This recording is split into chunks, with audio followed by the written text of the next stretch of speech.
Paul wrote to Timothy because boldness matters. Without it, we can't fulfill God's purpose for our lives. God's purpose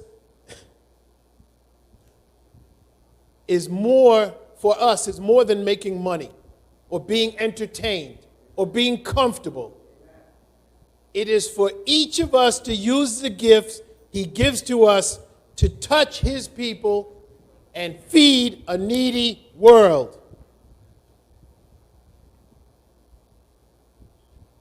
This is the old glass where it was stirred up.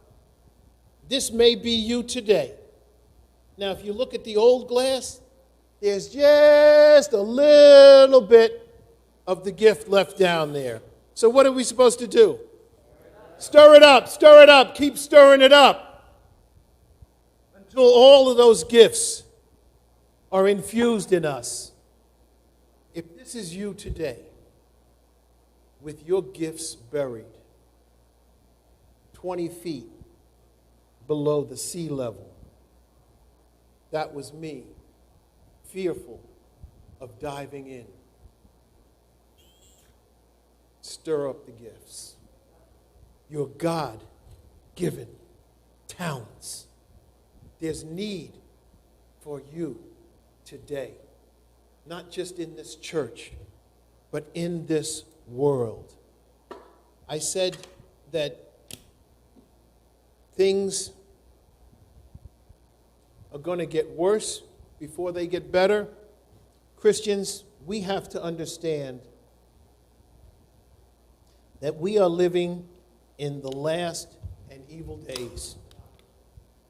What are you talking about, elder? Technology is a wonderful thing, but we give ourselves over to it. This phone is really a computer. It happens to be able to make phone calls. I've owned one of these for over 15 years. Well, guess what? All of the information in there, someone can tap into it. I plug my phone into the car on a Monday through Friday.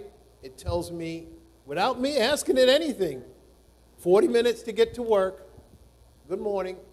What? On a Sunday?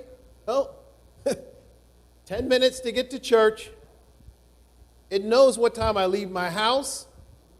I program it for a sleep cycle. It knows when I go to sleep, when I wake up. It knows when I go across the Tappan Zee Bridge. It knows. I go on a website, it knows. I take the vaccination, it knows. It was just a test, folks, for what's coming. Fear. If you can introduce fear into a people's, they will basically do anything. This is a shout out to my friend Jim Tank Zorderer, who I went to school with 50 years ago.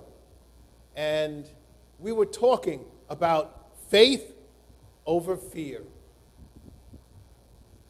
We have got to be people of faith.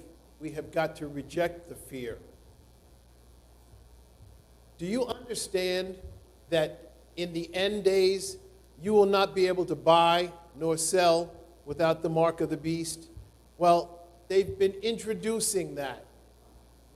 3 years ago, we were going on about our lives. Remember, 2020, clear vision. Well, guess what? It was. It was clear vision into the future, which is now. You don't take the vax, can't go to Yankee Stadium, can't buy. They shut down cities, states, countries.